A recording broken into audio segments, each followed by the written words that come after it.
الحمد لله نحمده ونستعينه ونستغفره ونؤمن به ونتوكل عليه ونعوذ بالله من شرور أنفسنا ومن سيئات أعمالنا من يهده الله فلا مضل له ومن يضلله فلا هادي له ونشهد أن لا إله إلا الله وحده لا شريك له ونشهد أن سيدنا وسندنا وحبيبنا ومولانا محمدا عبده ورسوله أرسله الله إلى كافة الناس بشيرا ونذيرا وداعيا إلى الله بإذنه وسراجا منيرا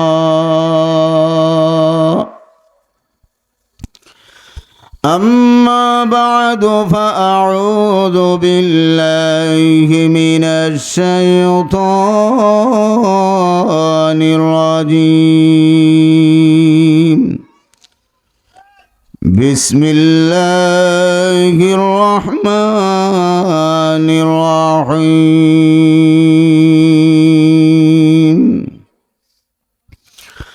قل إن كنتم تحبون الله فاتبعوني يحببكم الله ويغفر لكم ذنوبكم والله غفور رحيم صدق الله العظيم. وقال النبي صلى الله عليه وسلم من حفظ سنتي أكرمه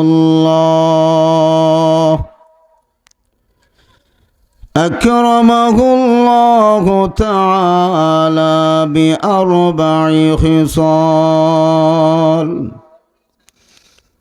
المحبة في قلوب البررة، والهيبة في قلوب الفجرة،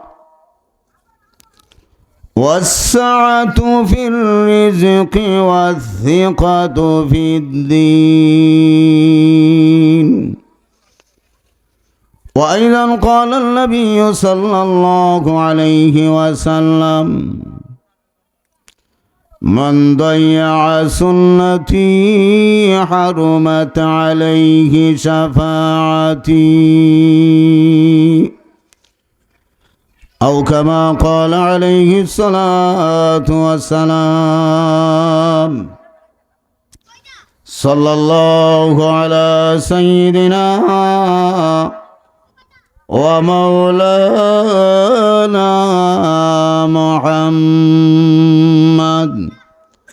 وعلى آله وأصحابه وسلم. صلى الله على سيدنا ومولانا محمد وعلى آله وأصحابه وسلم. بلغ العلا بكماله كشف الدجى بجمالي حسنت جميع خصاله صلوا عليه وآله لا إله إلا الله مبدئ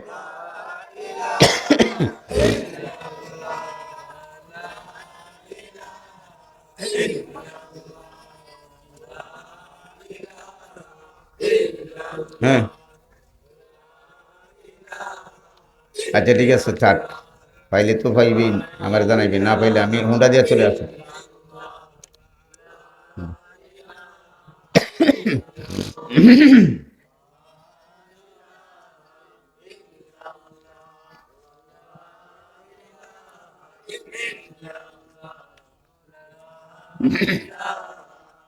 মাফ করে দিবেন আল্লাহ তাআলা ফেরেশতাদেরকে লক্ষ্য করে বলেন ফাউশহিদুকুম আন্নী ক্বাদ গাফারতু লাকুম ফেরেশতারা সাক্ষী থাকো আমি মাফ করে দিলাম সুবহানাল্লাহ ফেরেশতারা বলে ফায়াকুল মালাকুম মিনাল মালাইকা ফীহিম ফুলান লাইসা মিনহুম ইন্নামা জাআ লিহাজা মাবুদ কিছু কিছু মানুষের নিয়তে ভেজাল আছে আল্লাহ বলেন নেক বান্দাদের সাথে আল্লাহওয়ালাদের সাথে আমার খাঁটি বান্দাদের সাথে যারা বসছে এদের উসিলে আমি সকলকে মাফ করে দিলাম মুসলিম শরীফের বর্ণনা হুমুল জুলাসা লা ইয়াশকা জালিসুহুম আমি নেক বান্দাদের উসিলাই এটা পবিত্র পবিত্র মজলিস এই জন্যে তাদের উসিলায় আমি সকলকে মাফ করে দিলাম 2 নম্বর আল্লাহ তাআলা এই বসার দ্বারা আমাদের অন্তর পরিষ্কার করে দিবেন আল্লাহ নবী বলেন আলাইকুম বিমুজালাসাতিল উলামা ওয়াসতিমাই কালামিল হুকামা ফাইন্নাল্লাহা তাআলা ইউহয়িল কলবাল মাইয়িতা বিনূরিল হিকমা কামা ইউহয়িল আরদাল মাইতাতা বিমাইল মাতার বলেন সুবহানাল্লাহ আল্লাহ নবী সাল্লাল্লাহু আলাইহি সাল্লাম উদাহরণ দিয়ে বুঝাইছেন হে আমার উম্মতেরা আলেম ওলামাদের কাছে যাইবা আলেম ওলামাদের কাছে বসবা আলেম ওলামাদের সাথে ওঠা বসা করবা আলেম ওলামাদের কথাবার্তা শুনবা লাভটা কি হইব বৃষ্টি হইলে জমিন যেমন তাজা হব আমরা তো বুঝি বৃষ্টি হইলে জমি জামা তাজা হব আল্লাহ নবী বলেন আলেম ওলামাদের সাথে বসলে আলেম ওলামাদের জবান থেকে কোরআন হাদিসের কথাবার্তা শুনলে আলেম ওলামাদের সুহবতে আসলে আলেম ওলামাদের সাথে সম্পর্ক রাখলে এতে করে আল্লাহ তোমাদের মৃত অন্তরকে তাজা করে দিবেন দরকার আছে না নাই আছে এই জন্যে আল্লাহ তাআলা পৃথিবীতে কিছু নজির রাখেন আলেম ওলামাদের কাছে আসলে যে অন্তর পরিবর্তন কিছু নজির রাখেন হাকিমুল উম্মত আশরাফ আলী থানভী রহমাতুল্লাহ আলাইহি সুলতান নিজামুদ্দিন রহমতুল্লাহ আলাই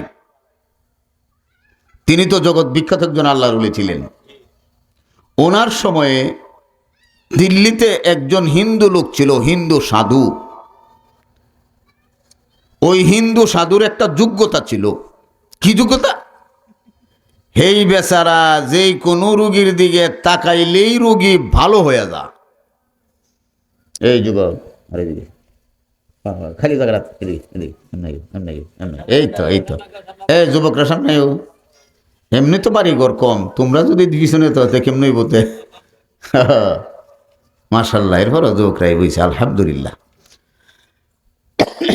এই হিন্দু সাধু তার যোগ্যতা হলো যে কোনো রোগীর দিলে তাকাইলেই ভালো হয়ে যা এটা কেমন একটা পাওয়ারও কোনো ওষুধ টুষুধ লাগে না স্যালাইন লাগে না অপারেশন লাগে না এমন একটা লোক যদি কোনো এলাকায় থাকে তাহলে হসপিটালের দরকার আছে জহির ইসলামের হসপিটাল বন্ধ দেব ঠিক আছে না এমন যোগ্যতা তো ওই সময়ে সুলতান নিজামুদ্দিন রহমতুল্লাহ আলাই উনি মাঝে মধ্যে অসুস্থ হয়ে পড়তেন কি অসুস্থ উনি বেহুশ হয়ে যাইতেন তো ওনার তো হাজার হাজার লক্ষ মুরিদানরা তদবির কইরা পানি ঢাইলা এরপরে সুস্থ করতেন তো একদিন বলতেছে মুরিদানরা হযরত আপনি মাঝে মধ্যে বেহুশ হয়ে পড়েন, আপনারও কষ্ট, আমাদেরও কষ্ট।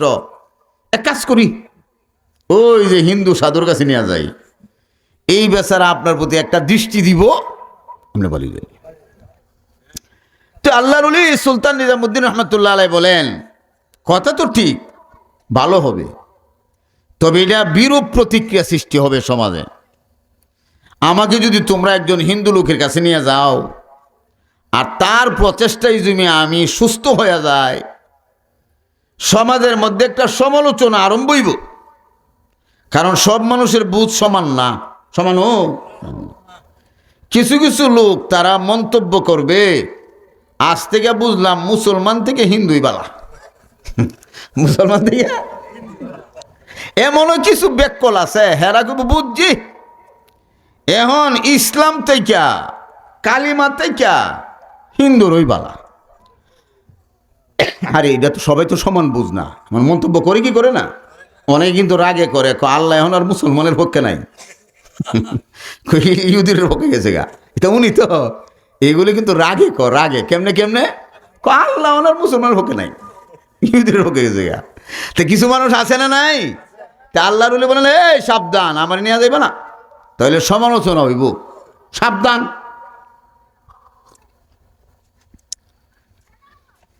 এই কথা বলার কিছুদিন পরে আবার বেহুশ হয়ে পড়লেন। আজকে এমনভাবে বেহুশ হইছে, যত চেষ্টাই করতেছে এখন আর ভালো হইতেছে না। তখন মুরিদানরা বলতেছে, চল আমরা সাধুর বাড়িতে নিয়ে যাব। কিছু কিছু কিন্তু খাঁটি মানুষ তাই, খাঁটি মানুষ কিন্তু অ্যাভেলেবেল তাই না, খাঁটি মানুষ 2-4 জন তাই, কথাটা বুঝছেন না? মনে কিন্তু আবার অন্য ব্যাখ্যা করি না যে খাঁটি মানুষ 2-4 জন তাহে, উমর আবু বকর 2-4 জন তাহে, কথা ঠিক আছে না? তে 2-4 জন মুরিদান যারা খাঁটি, আসলেই ফিরকে মন থেকে মোহাব্বত করে, শ্রদ্ধা করে, ফিরের একটা কথার বাইরেও জানা, ওনারা বলতেছেন ফির সাহেব তো নিষেধ করছেন, আমরা নিয়ে যাব না, যা হবার হবে। কেন? উনি যেহেতু নিষেধ করছেন, ওনাকে যদি আমরা ওনার বাড়িতে নিয়ে যাই উনি রাগ করবেন। তো অন্যরা বলতেছে যারা নিতেরা যে 12 না মুরিদান, ওরা বলতেছে রাগ করবো কথা ঠিক, ফির সাহেব বাঁচলে না মরলে, আরে বাঁচলে না রাগ আর গুসা আর খুশি খুশি আর বেজার, আগে তো বাঁচাইতে হবে। যেহেতু ওনারা দল বড়, 12 আনা 2-4 জনের হুমকি দিলে তুমি কি বুঝো, ওরা আল্লাহ করছে। তো আল্লাহর ওলি সুলতান নিজামুদ্দিন রহমতুল্লাহ আলাইকে সাধুর বাড়িতে নিয়ে গেল। ওই বেটারা এক প্রয়োজন কাজে কোথায় যাচ্ছিল, সংবাদ পায়া তাড়াতাড়ি আইসি, আরে কি আমার বাড়িতে সুলতান নিজামুদ্দিনের মধ্যে রয়েছে। কারণ আপনি যদি জানেন আপনি ঢাকা যাবেন, আপনার এলাকার এমপি সাহেব আপনারা খুঁজতেছে, ঢাকা যাইবে, হ্যাঁ 4 দিন ভরে যাবো, ধৈর্য আইসি। উনি তো বিছনায় শোয়া। তো হিন্দু সাধু সুলতান নিজামুদ্দিন রহমতুল্লাহ আলাইয়ের দিকে আন্তরিকভাবে একটা দৃষ্টি দিল, এটারে বলে তাওয়াজ্জু। কি বলে কি বলে? তাওয়াজ্জু। আল্লাহওয়ালাদের একটা তাওয়াজ্জু আছে, আল্লাহওয়ালাদের তাওয়াজ্জুর মাধ্যমে আল্লাহ অন্তর পরিবর্তন ঘটায়া, আল্লাহ গুনার ময়লা দূর কইরা ইমানের নূর আল্লাহ অন্তরে ঢোকায় দেয় মুহূর্তের ভিতরে, এটারে বলে তাওয়াজ্জু। হে বেলা খুব দৃষ্টি দিছে, হে বেলা তো বাতিল হতে শিখছে, কথাটা বুঝছেন না? উনি ভালো হয়ে গেছে, সুস্থ হয়ে দেখে যা আমার এদি সাধুর বাড়িতে নিয়ে আইছে, আমি যে এত নিষেধ করলাম, আমার নিষেধ। তখন তিনি মনে মনে চিন্তা করলেন, এখন যদি মুরিদানরা কিছু বলি কোনো লাভ, যা হওয়ার তো হয়ে গেছে। এই জন্য তিনি মুর ঘুরাইলেন, না মুরিদানরা কিচ্ছু বলবো না, সাধুর বাড়িতে যেহেতু আইছি সাধুরই জিগাই। আল্লাহর ওলি সুলতান নিজামুদ্দিন রহমতুল্লাহ বলে, এই সাধু, তুমি যেই কোনো রুগীর দিকে চাইলেই ভালো হয়ে যা, এই ফাওয়ার তুমি ফাইলা কেমনে, এটা জানা দরকার আছে না নাই? হেরোই জিগাই, তোমার এই যোগ্যতা কেমন হইল? তো সাধু বলতেছে,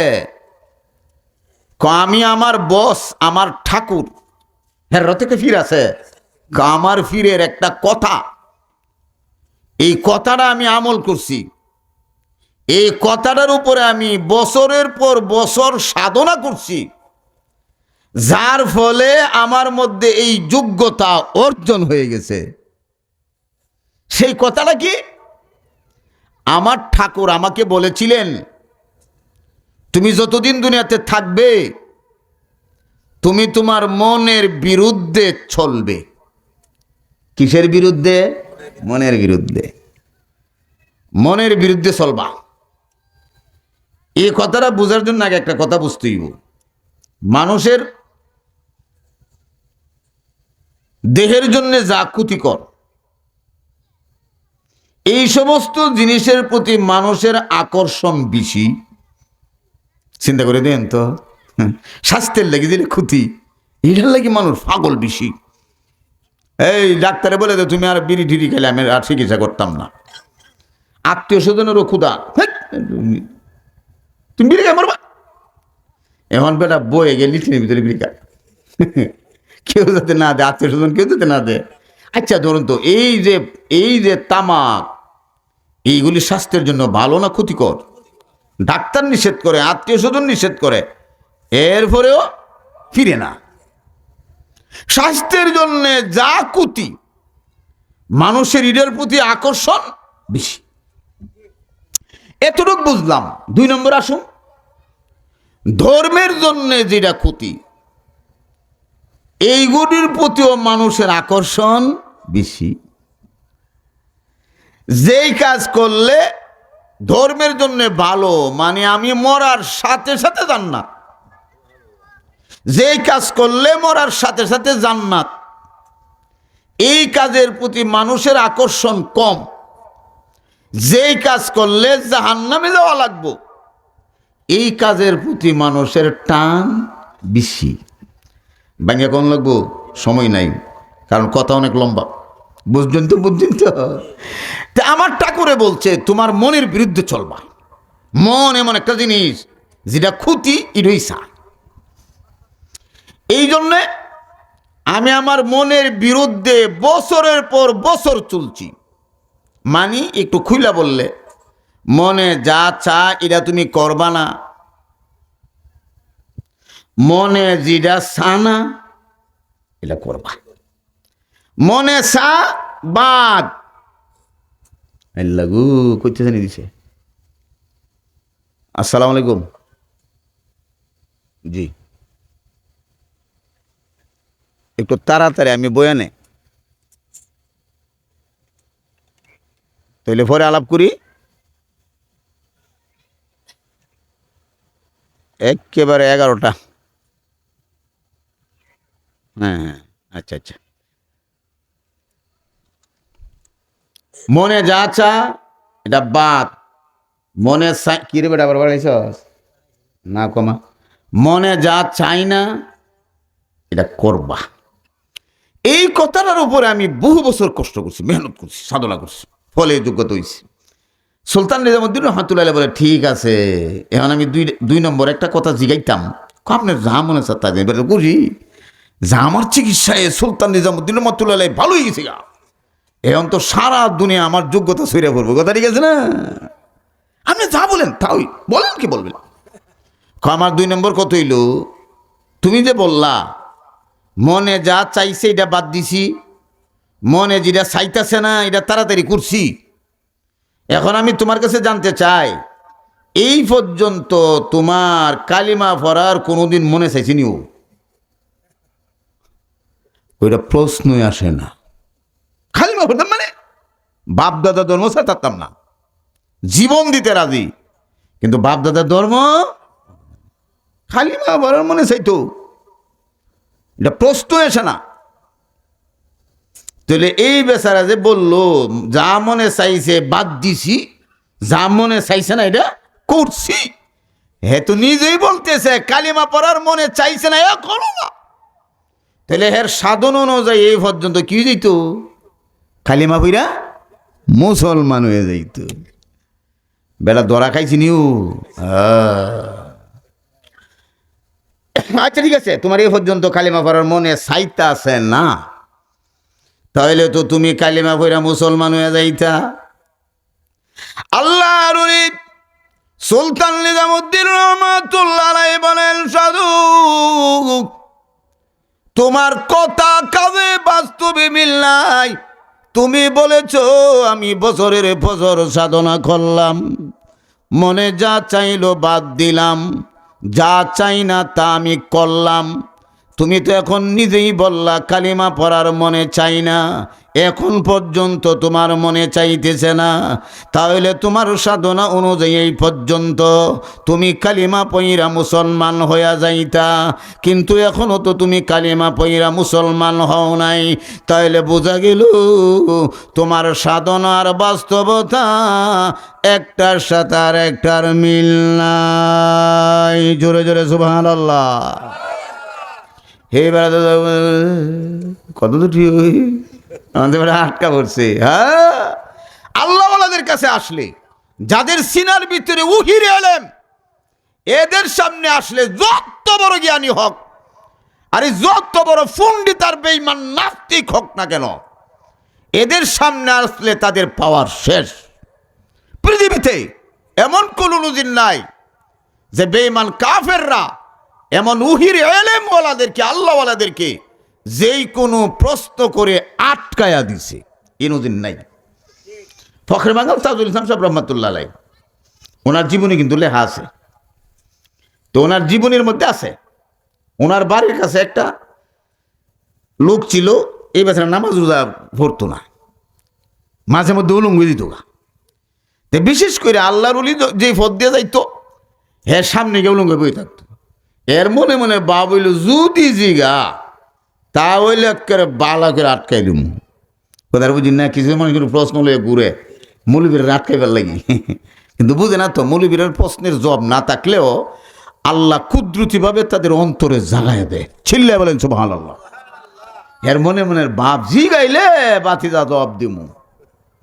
তো বারবার বসাতে একদিন মন খারাপ হয়েছে, তুই লুঙ্গে বইতেছে রে। তনে জবাব দিল, মার গর্ভ থেকে যেইভাবে আসলাম মরণ পর্যন্ত সেইভাবে থাকতে চাই। আল্লাহ কাপড় ছাড়া ও লঙ্গ অবস্থায় দুনিয়াতে পাঠাইছে, এই জন্যে আল্লাহ যেইভাবে পাঠাইছে এইভাবে আমি থাকতাম চাই। এই যুক্তির জবাব কি?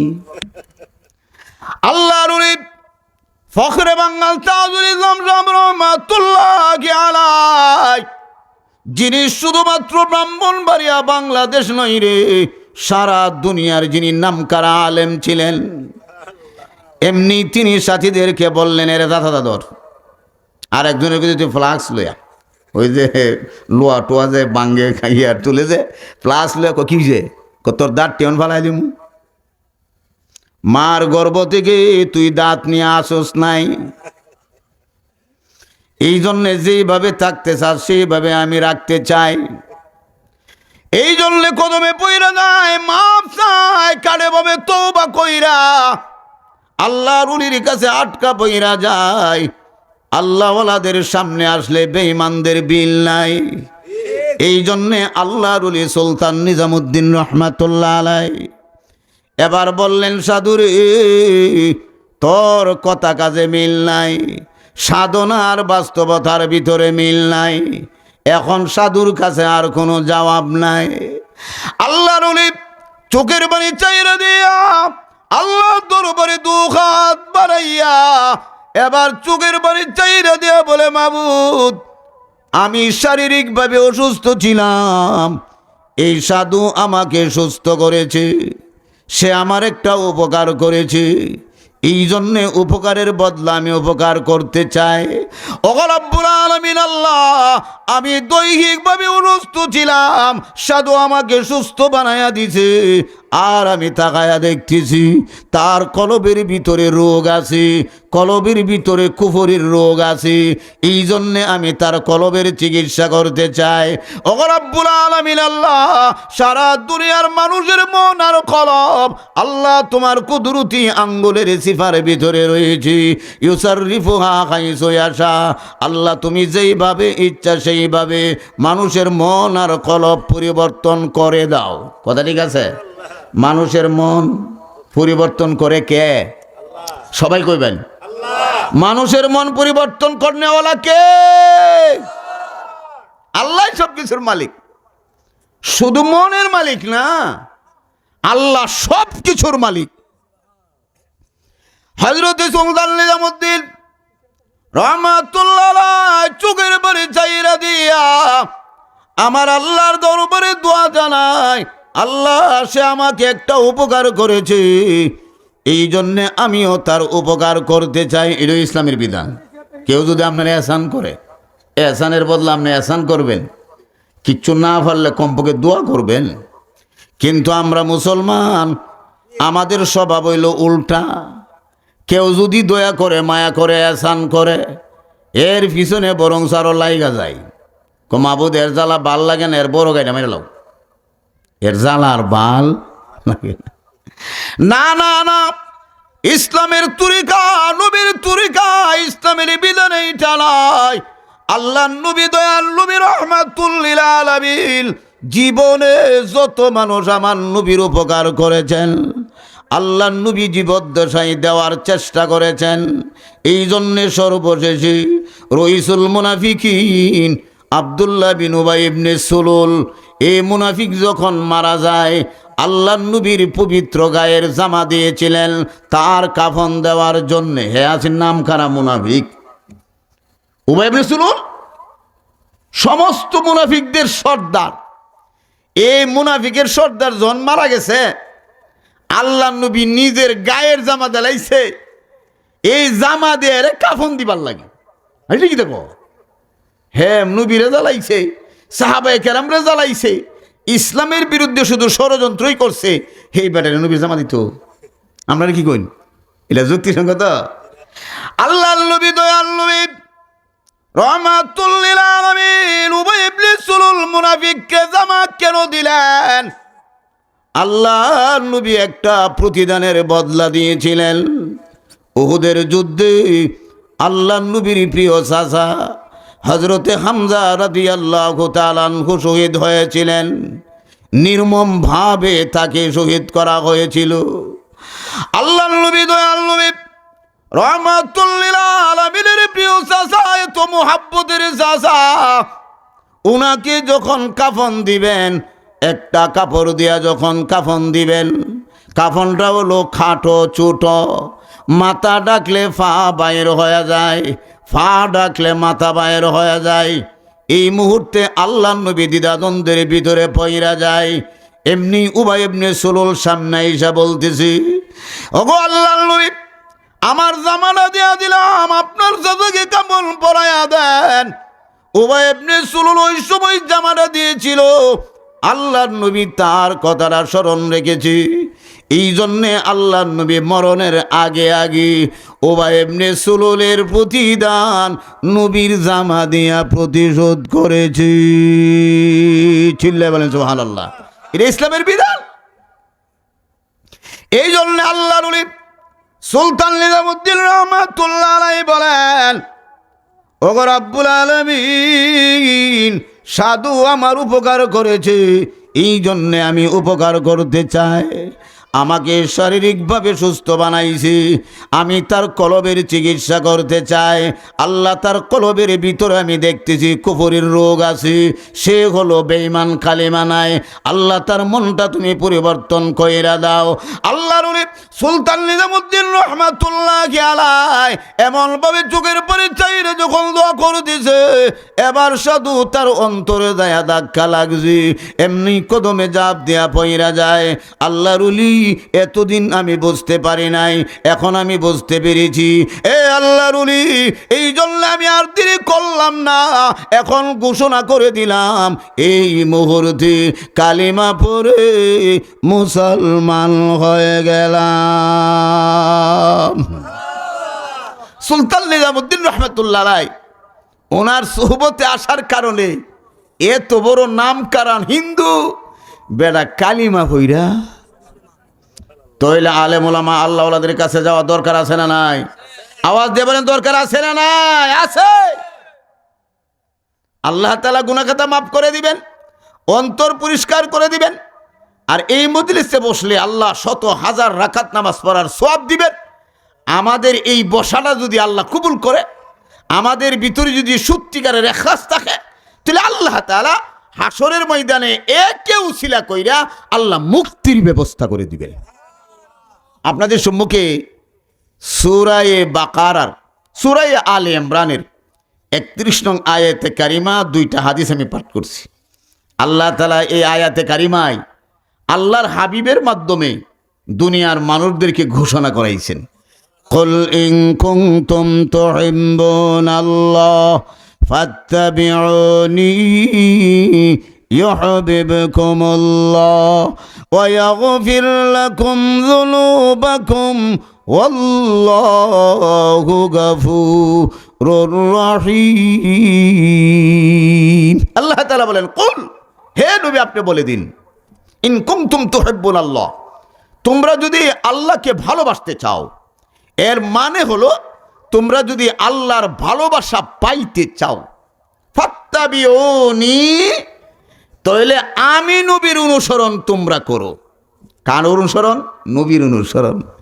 যদি নবীর অনুসরণ করা হয় তাহলে ইউহিব্বুকুমুল্লাহ, স্বয়ং আল্লাহ তোমাদেরকে মোহাব্বত করবেন। সুবহানাল্লাহ।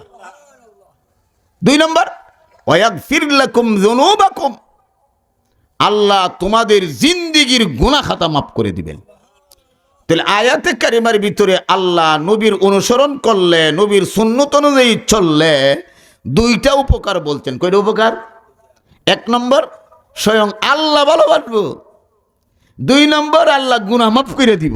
এখন আপনাদের কাছে আমি জানতাম চাই, আল্লাহ যদি দুনিয়ার কাউরে ভালোবাসেন, পাশাপাশি আল্লাহ তার জীবনের সমস্ত গুনাহ মাফ কইরা দেন, হে বেটার তো ফাওয়ার আরো বাহির হইছে, ঠিক হইছে বাড়িঘর।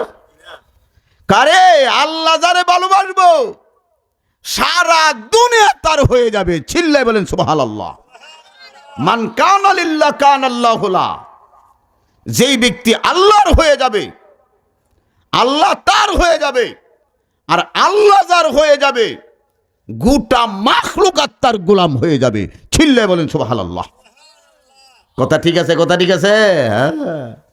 কারণ হাদিসের মধ্যে আসছে, আসলেই আল্লাহ যদি কাউকে ভালোবাসেন, এই ভালোবাসা আল্লাহ গোটা মাখলুকাতের ভিতরে ছড়ায়া দেন। সুবহানাল্লাহ। আল্লাহ জিব্রাইলকে বলে, আমি দামরার ওই যে মিরার বনের ওই সলিমুদ্দিনের ভালোবাসি। সলিমুদ্দিন নাম থাক আর নাম থাক, এটা কিন্তু আমার ভাই বিল্লা, এটা বুঝে বললে বুঝেছে। এই জন্যে তুমি আসমানে জমিনে ঘোষণা দাও। এই জন্যে আল্লাহ নবী দয়ান নবী রাহমাতুল লিল আলামিন ফরমান, জিব্রাইল প্রথমে আকাশে যাইয়া এবার আকাশবাসীকে লক্ষ্য করে ঘোষণা করেন, আল্লাহ দুনিয়ার মেরার বনের সলিমুদ্দিনকে ভালোবাসেন, এই জন্যে আমি জিব্রাইলও ভালোবাসি, এই জন্যে তোমরাও তাকে ভালোবাসতে থাকো। আল্লাহ নবী দয়াল নবী রাহমাতুল লিল আলামিন ফরমান, উম্মতেরা জিব্রাইলের ঘোষণার মাধ্যমে আকাশের যত বাসিন্দা আছে সকল বাসিন্দারা সলিমুদ্দিনকে ভালোবাসতে থাকে। সুবহানাল্লাহ। এমনি ভাবে জমিন আইসা ঘোষণা দেয়, জমিন ভাই শুন, আল্লাহ সলিমুদ্দিনের ভালোবাসে, আমি জিব্রাইলও ভালোবাসি, এই জন্য তোমরা যারা আছো জমিনে ভালোবাসো। হযরত জিব্রাইল আমিন আকাশে ঘোষণা করার পরে যখন জমিনে যাইয়া ঘোষণা করে, জমিনে যত মাখলুকাত আছে, এমনকি সাগরের তলদেশে যা আছে, আসমান জমিন এদুত ভয়ের ভিতরে সব কিছু সলিমুদ্দিনকে ভালোবাসতে থাকি। আল্লাহ এই লোকটার ভালোবাসা গোটা মাখলুকাতের ভিতরে ঢুকাইয়া দেন। সুবহানাল্লাহ। এই জন্য আসমান জমিনে দুধ বইয়ের ভিতরে যা কিছু আছে সব কিছু লোকটারে ভালোবাসতে থাকে। এই জন্যে কোরআনের বর্ণনা আমরা জানি, হযরত ইউনূস নবী মাছের পেটে যখন মাছ পর্যন্ত তার ক্ষতি করে নাই, আল্লাহ রাব্বুল আলামিন বইলা দিলেন, মাছ আমার ইউনুস নবী তোমার খাবার নই রে, কয়েকদিনের জন্য তোমার উদরে পেটে বাস করবি, সাবধান বিন্দু পরিমাণ যেন কষ্ট না হয়। এই জন্যে 40 দিন বা 50 দিন রইলেন। মাছ ইউনুস নবীর কোনো ক্ষতি করে নাই। হযরত ইউনুস নবীকে মাছ নিয়া সাগরের ভিতরে 39 দিন পর্যন্ত সামনে পিছনে ডানে বামে চতুর্দিকে দৌড়াদৌড়ি করলো, লক্ষ লক্ষ মাইল দৌড়াদৌড়ি করলো, কিন্তু ইউনুস নবীকে কষ্ট দেয় নাই। 40তম দিন যখন হয়ে যায়, এবার মাছ দৌড়াদৌড়ি বন্ধ করিয়া দিছি। এতদিন তো এমনি এমনি এমনি গেলে দূরছে, অন বন্ধ, স্থির হয়ে দাঁড়াইছে।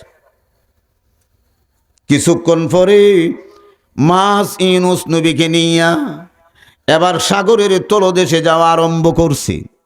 এতদিন কি পানি নিচে গেছে না, তার উপর দা দৌড়াইছে। এখন বলুন তো দেখি বিপদ কমছে না বাড়ছে? ও হযরত ইউনুস নবীকে নিয়ে 40তম দিনে মাছ সাগরের তলদেশে চইলা যায়। সাগরের তলদেশে যখন পৌঁছে যায়, হযরত ইউনুস নবী মাছের পেটের ভিতর থেকে সব দিক থেকে আমার আল্লাহর জিকিরের আওয়াজ শুনতে পায়। সুবহানাল্লাহ। আল্লাহ তো এমন সত্তা, আসমান জমিনের বাসিন্দারা মাসে একদিন বছরে একদিন এমন নয়, খালি সবে বরাত এমন, সবে কত এমন।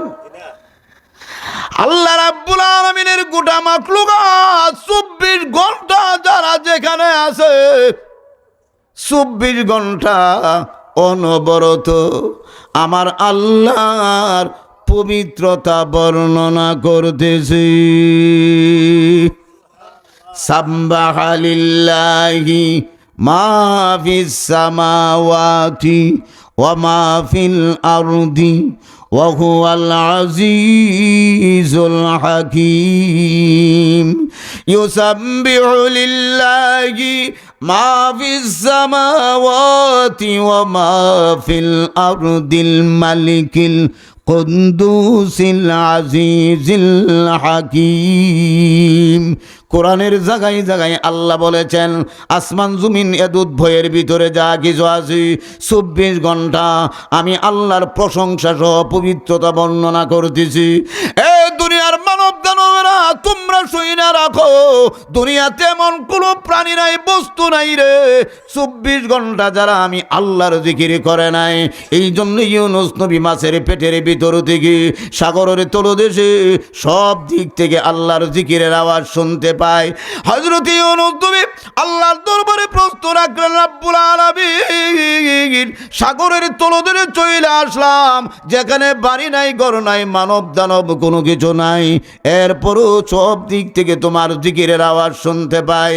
আমার আল্লাহ বলেন, ইউনুস নবী রে, সাগরের তলদেশে যত বালিকণা আছে, যত মাছ জীবজন্তু জানোয়ার যা কিছু আছে, সব কিছু 24 ঘন্টা আমি আল্লাহর জিকির করতেছি। সুবহানাল্লাহ। মাসে একদিন শুক্রবারে, কি আমরা তো শুক্রবারে এলে সব দল মসজিদ, আর বাকি এক সপ্তাহ হবার না এমন না।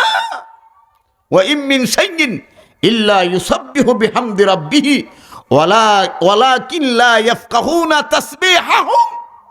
আল্লাহ বলেন, এমন কোন জিনিস নাই যেই জিনিস 24 ঘন্টা আমি আল্লাহর জিকির করে না। সুবহানাল্লাহ। কিন্তু তোমরা এদের জিকির বুঝো না।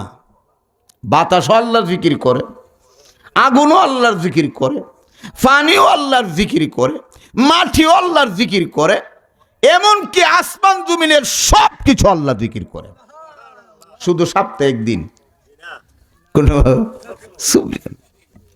হযরত ইউনুস নবী আল্লাহর পক্ষ থেকে কথাটা শোনার পরে ইউনুস নবী মাছের পেটের ভিতর থেকে এবার আমার আল্লাহকে তিনি ডাকা আরম্ভ করলেন।